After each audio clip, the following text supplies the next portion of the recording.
Most people think a 3 Series is a 3 Series. Same badge, same kidney grille, same blue and white roundel. So why would the number on the trunk matter that much? Here is the uncomfortable truth. The gap between the cheapest car BMW sells you and the fastest wagon they have ever built is not really about horsepower. It is about which version of BMW you are actually buying, because there are at least 7 of them hiding under one name, and dealers are counting on you never figuring out which one makes financial sense for your actual life. By the end of this video, you will know exactly where the real value sits in this lineup, which badge is doing more marketing than engineering, and why the car everyone is suddenly searching for in 2026 might be the smartest purchase in the entire range. These are the 7 levels of BMW. Level 1. Entry Compact. The 2 Series and the X1 live here, and this is where BMW convinces 23-year-olds and empty nesters alike that they have arrived. Sticker price lands in the mid-$30,000 range before options, which in 2026, money buys you a turbocharged 4-cylinder, rear or all-wheel drive depending on trim, and an interior that finally does not feel like it was borrowed from a rental fleet. Here is the part they don't advertise on the window sticker. A huge percentage of these entry cars are front-wheel drive-based platforms wearing rear drive badges and rear drive marketing. The 2 Series Gran Coupe, in particular, shares its bones with the front-wheel drive 1 Series sold overseas. That is not a scandal. Plenty of great cars share platforms. But when a salesman tells you that you are buying the essence of BMW driving dynamics in a car built on a chassis designed to prioritize interior space over rear wheel balance, that is not engineering talk. That is theater. And the theater gets expensive fast, because the options list on these entry cars is where BMW makes its real money. A base 228i can climb $4,000 or $5,000 just by checking boxes for things that used to be standard a decade ago. The best value pick at this level is the X1, not the 2 Series. You get more usable space, a more honest driving position, and you are not paying a premium for a sport badge on a car that is fundamentally a comfortable commuter. If your goal is the badge and nothing more, fine. That is a legitimate reason to buy a car. But no, that is what you are doing. Level 2. Core Luxury. This is the spiritual descendant of the 328i, and if you grew up wanting a BMW, this is the number that lived in your head. Today, that lineage continues as the 330i and the X3, sitting in the low $40,000 to mid-$50,000 range depending on configuration. This is genuinely where BMW starts to feel like BMW. The chassis tuning gets more serious, the steering weight becomes more deliberate, and the turbocharged 2.0-liter 4-cylinder, while not the inline-6 purists romanticize, is a legitimately excellent engine that will outlive the loan you took to buy it. Here is what nobody selling you this car wants to say out loud. The 6-cylinder 340i variant exists specifically to make you feel like the 330i is missing something, and for most drivers, in most conditions, it genuinely is not. The 330i will hit 60 in the mid-5-second range, which was supercar territory not that long ago, and the 4-cylinder is lighter over the front axle, which actually helps the car turn in with more precision than the heavier 6-cylinder version. That is the kind of detail a spec sheet buries and a test drive reveals. The X3, meanwhile, quietly outsells the 3 Series sedan in most American markets now, because this generation of buyer wants the driving character of a BMW, with the ride height of an SUV, and BMW built the X3 specifically to not feel like a compromise. The best value pick here is the 330i sedan with the M Sport package, and nothing else. You are getting 85% of the driving experience. People pay a $15,000 premium for 2 levels up, and that math does not care how it looks in your driveway. Level 3, Executive Class. Welcome to the 5 Series and the X5, and this is where the price jumps stop feeling incremental and start feeling like a different tax bracket entirely. You are looking at $60,000 to $80,000 depending on drivetrain and options, and this is the level where BMW finally lets the car breathe. The 5 Series in particular has become something genuinely impressive in its current generation, with adaptive suspension that reads the road ahead using a forward-facing camera, adjusting damping before the wheel even hits the imperfection. That is not marketing fluff. That is real engineering, borrowed and refined from systems BMW originally developed for the 7 Series a decade ago. Here is the number BMW does not want on a billboard, though. Once you start adding the packages that make a 5 Series feel like a proper executive car, the leather upgrades, the sound system, the driver assistance suite, you can walk out the door within $10,000 of a base 7 Series. That is a genuine trap, because the badge tells your brain you are being smart and mid-range, while the invoice tells a very different story. The X5 tells a more honest tale. It remains one of the only 3-row capable luxury SUVs that actually drives like something with a soul, largely because BMW refused to soften the chassis tuning to match its size the way some competitors did. The best value pick at this level is the 5 Series in its mid-trim, 6-cylinder configuration, avoiding the box-check spiral entirely. It is the last stop on this lineup, where the car is still primarily about you and how it feels to drive it, rather than about who is riding in the back seat. Level 4. Flagship. The 7 Series and the X7 live here, and this is where BMW stops selling you a driving experience and starts selling you a statement. Prices start around $100,000 and climb from there with genuine enthusiasm. The current 7 Series is a technological flex in the most literal sense, with a rear-seat theater screen the size of a home television, a design language so aggressively upright at the front that it became a meme before it became a sales strategy, and a hybrid powertrain option that quietly makes it one of the more efficient full-size luxury sedans on sale despite weighing more than 2.5 tons. Here is the part that will genuinely surprise people who assume flagship means best driving.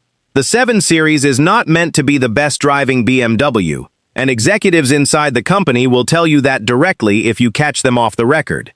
It is meant to be the best riding BMW, and those are not the same goal. The steering is intentionally numbed compared to the 5 Series. The suspension is tuned to isolate rather than communicate. If you buy this car expecting M3 feedback through the wheel, you bought the wrong car for the wrong reason. And that mismatch is exactly why so many 7 Series owners trade out within 18 months, feeling underwhelmed by something objectively excellent. The X7 solves a real problem the 7 Series does not, which is family hauling at true luxury levels. 3 rows that adults can survive in, and a driving position elevated enough that the size of the vehicle disappears once you are moving. The best value pick here, if you have flagship money, is the X7, because it delivers the flagship experience to more people in the vehicle at once, and that is genuinely what this price bracket should buy you. And if you are still with me at this point, that alone tells the algorithm something, because most people click off around now looking for a highlight reel instead of an actual explanation. So if you want the full picture of where your money should actually go in this lineup, staying through the next few minutes is going to matter more than the ones before it. Level 5. M Performance.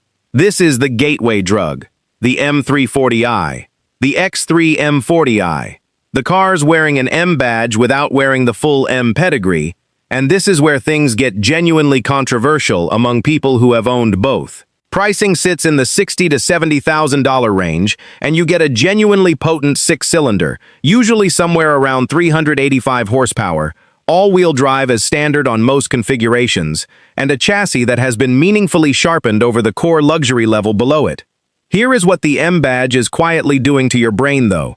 These are not M-division cars, in the way an M3 is an M-division car. The M340i is engineered by BMW's regular product teams, with an M performance kit layered on top. Stiffer springs, a quicker steering rack, some cosmetic differentiation, and a genuinely great engine.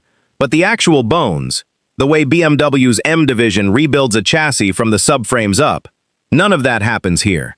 That distinction matters because M performance cars are priced to feel like a bargain version of full M, when really they are a different product, built by a different team with a different mission, closer in spirit to the 3 Series than to the M3, wearing letters that suggest otherwise. None of that makes them bad. The M340i might be the single best all-around daily driver in BMW's entire current lineup, fast enough to embarrass cars costing twice as much, comfortable enough to drive 400 miles without complaint, and reliable enough that you are not signing up for M-division maintenance bills.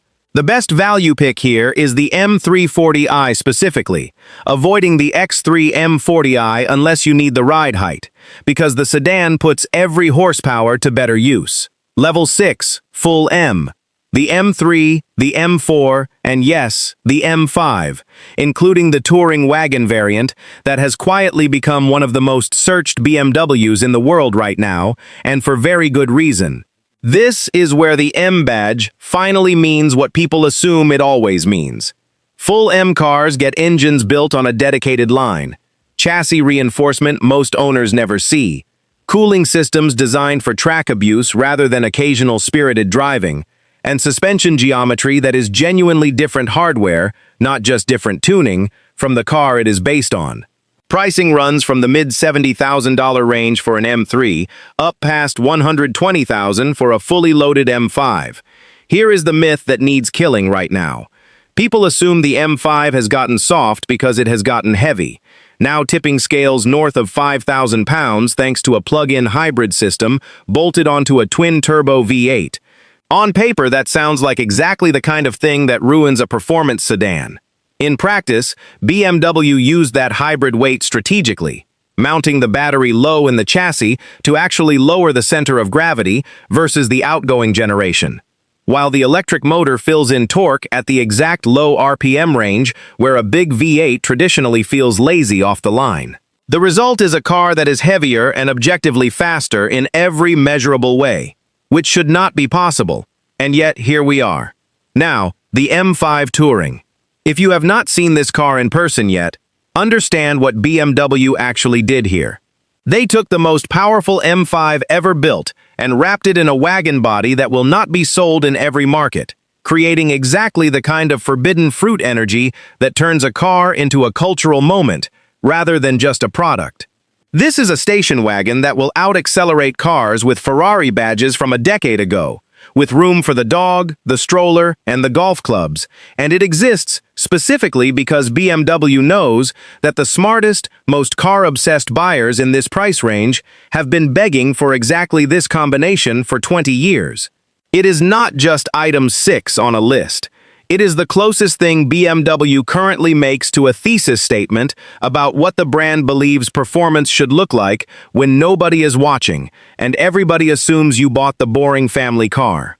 The best value pick at this level, if pure numbers matter most to you, is the M3 competition, because you get roughly 90% of the M5's real-world thrill for closer to 60% of the money.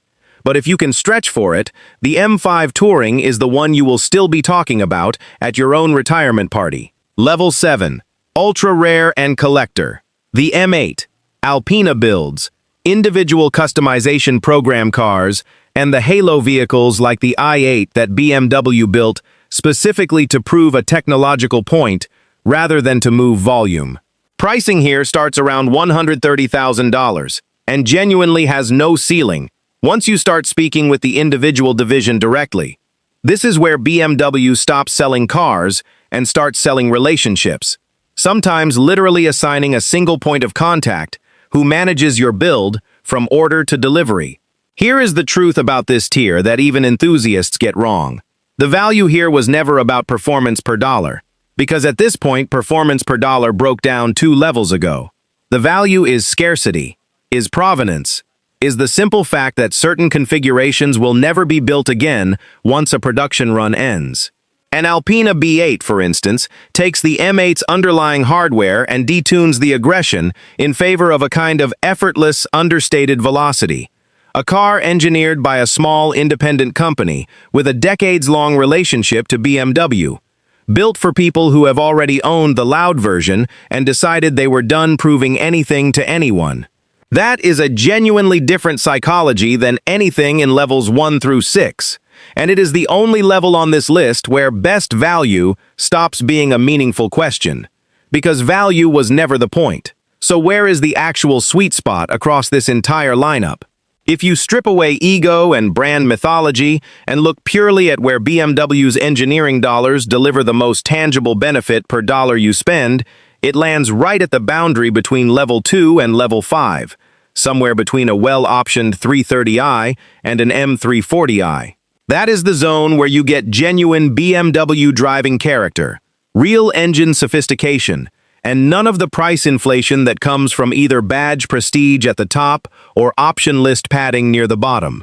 Everything above that is buying you something real, but increasingly, what you are buying is not speed or handling, it is meaning, identity, and in the case of the M5 Touring, a small piece of automotive folklore that you get to park in your own garage. BMW's actual tagline stopped being the ultimate driving machine in official marketing years ago, but it never really left the brand's DNA, because every single one of these 7 levels, from the most humble X1 to the wildest Alpina build, is still built by the same underlying belief, that the way a car moves matters as much as where it takes you. Some levels honor that belief more completely than others. Now you know exactly which ones.